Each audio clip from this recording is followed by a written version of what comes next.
పరిస్థితి ఉండొద్దు. మీరాడ పని చేసుకోవాలి. సిమెంట్ మన ఇసుక కూడా ఫ్రీగానే అందుబాటులో ఏమన్నా అవకాశం ఉంటే చూడండి. డిఎఫ్ఓ గారితో మాట్లాడండి. కలెక్టర్ గారు ఇసుక కూడా ఫ్రీగానే ఇస్తాను కాబట్టి వాళ్ళు ట్రాక్టర్లు పెట్టుకుని తెచ్చుకుంటే ఒక ఇంటికి ఎంత ఇసుక పడుతుందో ఒక లిస్టు రాసి వాళ్ళకు ఒక చిట్టి మీద సర్టిఫికెట్ ఇచ్చేస్తే వాళ్ళు తెచ్చుకుంటారు.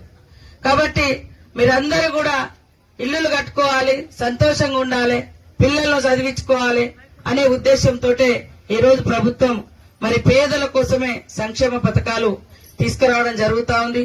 మరి ఇన్ని రోజులు మనం సన్న బియ్యం కొనుక్కోవాలంటే అందరికి పత్రాలు ఇవ్వడం జరుగుతుంది. ఇల్లు ఇవాళ రానటువంటి వాళ్ళు, రేపు రానటువంటి వాళ్ళు బాధపడకని చెప్పండి. అందరికి ఇచ్చే బాధ్యత మాది. ఈ మండలాల మీద కూడా మీ బాధ ఏంది, మీకు ఎట్లా వ్యవస్థ సరిగా వ్యవసాయాలు ఉండవు, పంటలు ఉండవు, ఇబ్బంది ఉంది కాబట్టి అది కూడా మాకు తెలుసు. తప్పకుండా ఎక్కువ ఇల్లులు కూడా పెడతా ఉన్నాం, ఎక్కువ మందికి వచ్చేటట్టుగా. మీరందరూ కూడా సంతోషం